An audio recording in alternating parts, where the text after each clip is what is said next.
Bonjour Laurence. Bonjour Patrice. Tu es professeur de yoga et thérapeute psychocorporel. Oui. J'ai dernièrement lu des articles concernant un rapport qu'il y aurait entre le yoga et la santé. Pourrais-tu nous en dire quelques mots? Alors, oui, effectivement, il y a des articles qui parlent de l'impact du yoga sur la santé. Alors, il y a eu des études aussi de fait sur notamment l'amélioration de la respiration, donc des troubles respiratoires, sur la nervosité, enfin différentes choses.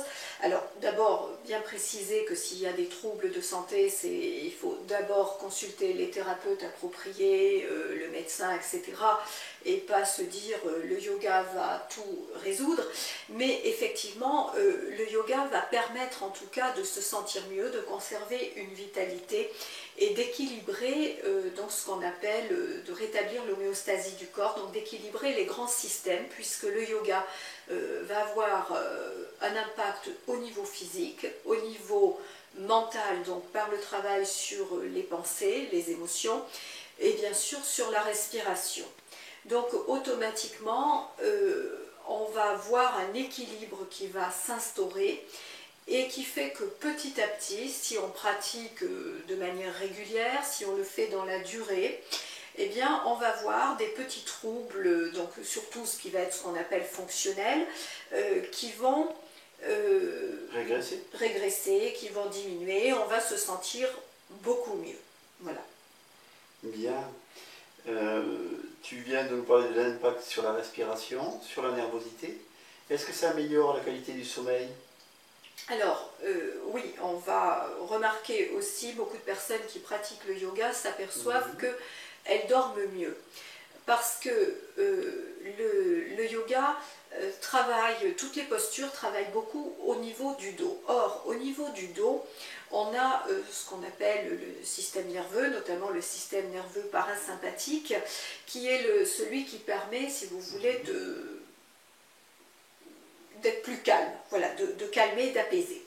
Donc on va travailler le corps dans différentes positions qui vont solliciter ce système nerveux, ces positions vont également avoir un impact au niveau des organes internes, par le fait également d'avoir une meilleure respiration, donc une meilleure oxygénation, d'avoir une respiration qui peu à peu va s'apaiser parce qu'on va apprendre à respirer correctement, sans forcer, de manière plus ample, et bien tout ça va jouer sur le système nerveux, ce qui fait que effectivement, non seulement on va être mieux au niveau de ce qu'on va appeler globalement, ce que les personnes appellent la nervosité, mais au niveau du sommeil, on va voir qu'on a une amélioration au niveau sommeil. Merci. Et qu'en est-il du yoga pour les femmes enceintes? Alors, pour les femmes enceintes, le yoga est adapté.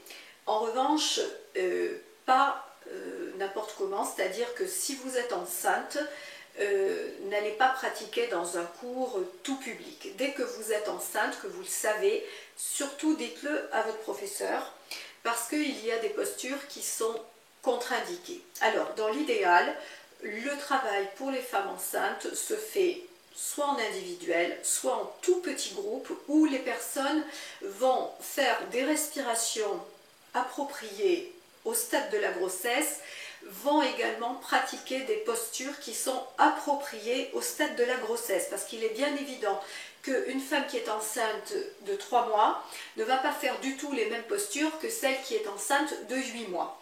Donc, il y a des professeurs qui sont spécialisés dans cette approche. Il y en a même qui travaillent au niveau de la préparation à l'accouchement, donc en binôme avec des sages-femmes ou des gynécologues, des obstétriciens. Donc ne pas hésiter à se renseigner pour trouver le bon professeur qui peut accompagner correctement, parce que c'est pas neutre. Bien sûr. Est-ce que le yoga peut aider, et ça sera ma dernière question, concernant les problèmes de surpoids? Alors, le problème du poids. Alors effectivement, le yoga peut avoir un impact au niveau du poids, de la perte de poids, Alors, non pas que quelqu'un qui fait du 44 va passer comme ça au 36, parce que bon, il y a déjà une histoire de morphologie, mais surtout, parce que comme je le disais, le yoga va donc permettre d'équilibrer tous les grands systèmes du corps, et puis va, comment dire, par le rapport que l'on va avoir avec soi-même, on va apprendre à se connaître.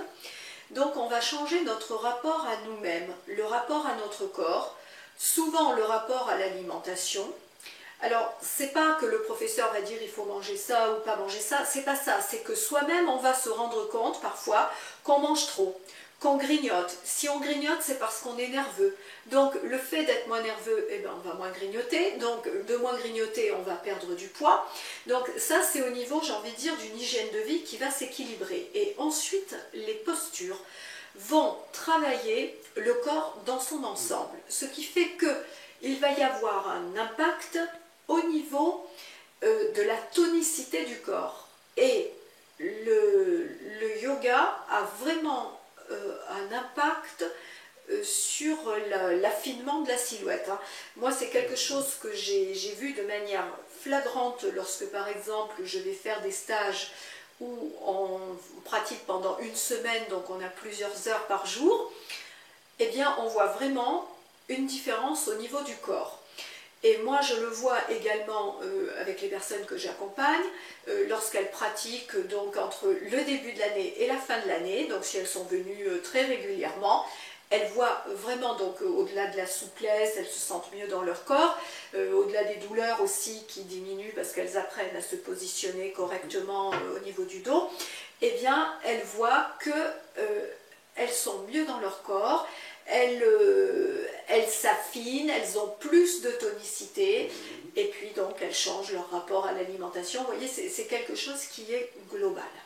Magnifique.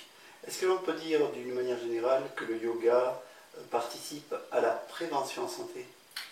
Alors, oui, parce que pour moi, la prévention santé, c'est avant tout avoir une hygiène de vie. Donc, le yoga permet aux personnes d'aller vers cette hygiène de vie ou de la retrouver. Voilà. Donc c'est vrai que souvent les personnes sont mal dans leur corps, il y a un petit problème de surpoids, elles dorment mal, elles sont stressées.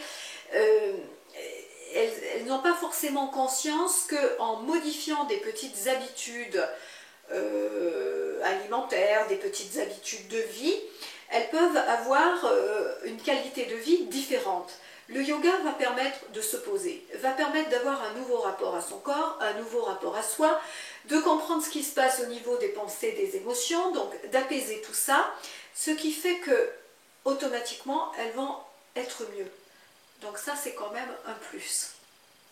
Merci pour toutes ces précisions. Je crois que l'on peut vous retrouver, que l'on peut te retrouver sur le web. Oui. Peux-tu nous rappeler donc ton site? Alors donc mon site c'est www.laurenceluyetannet.com et puis j'en profite aussi pour mentionner donc, que je suis auteure maintenant de bientôt 10 livres, donc notamment sur le yoga, sur la méditation, sur les mandalas, les rêves, voilà, et que vous pouvez les retrouver donc en librairie et puis avoir toute la liste et les informations sur mon site. Une très belle palette. Merci Laurence, merci. À très bientôt. Merci Patrice, au revoir.